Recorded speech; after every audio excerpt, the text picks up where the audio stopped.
hello लोगोफोर बरायबाय बड जुबिनफो official YouTube चेनेलाव exam date declare खालामबाय आरो एडमिट नोंथांमोना डाउनलड खालामनो हासिगोन PNRD नि जायफ्रा एप्लाइ खालामदोंमोन बे अफिशियल वेबसाइटआव फैनानै आं डिसक्रिप्शनाव लिंकखौ होजोबखाबाय एडमिटनिबो आरो नोंथांमोना एग्जाम डेटखौबो नायनो हासिगोन आरो बे पस्टआ ग्रेड 3 लेभेलमोन बेनो जाबाय ब्लक GIS कोअर्डिनेटर दङ बेनिफ्राय लाइभलिहुड एक्सपार्ट दङ बेनिफ्राय NRM एक्सपार्ट दङ बेयाव जायफ्रा एप्लाइ खालामदोंमोन 2021 नि डिसेम्बराव बेनि एडमिटआ नोंथांमोनहाय जेब्ला 4 एप्रिल जागोन मोनगोन बेनिफ्राय एग्जामा हेल्ड जासिगोन बेनो जाबाय 10 एप्रिल अके बे मोनथाम पस्टआव आरो बेनि माखासे केन्डिडेट नाम ओंखारदों गासैबो इलिजिबल जायाखै माखासे रिजेक्ट जादों एप्लाइ खालामनाय प्रसेसआव ओंखायनो नोंथांमोना लिस्टखौ नायनांगोन बे एग्जाम नटिफिकेशनाव फैनानै आरो बे एग्जाम नटिफिकेशनाव फैनानै बे एग्जामा इउनिभार्सिटियाव जागोन नोंथांमोना मोनदों अफलाइन एग्जाम जागोन सानदेखालि 10 एप्रिलाव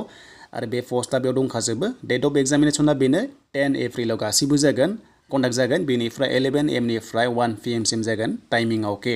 बेनो जाबाय ग्रेड 3 लेभेलाव आन्डार MGN रेगानि थाखाय ओंखारदोंमोन बे पस्टआव दा बेनिफ्राय गुबुन पस्टआ दासिमबो बेयाव अफिशियेल नटिस फैयाखै जे माब्ला जामारगोन बाट नोंथांमोना बेखौ मोनग्रोबाय जेला जालांबाय थासिगोन गासिबो एग्जामानो दा नोंथांमोना लिस्टखौ नायनोबा बे लिस्ट मोनदोंना बेनि एसे गाहायाव बेयाव माखासे लिस्ट दं बेखौ डाउनलड खालामना ला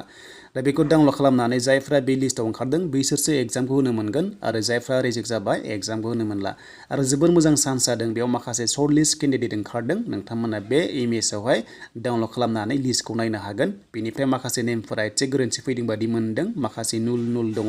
बेयाव नोंथांमोना नायै जायफ्रा एप्लाइ खालामदों चेक खालामदो बेनिफ्राय ID नाम्बार बेनिफ्राय रल नाम्बारबो मोनदों बेखौनो नोंथांमोना स्क्रिनशट खालामना लानो हागोन बा नोंथांमोना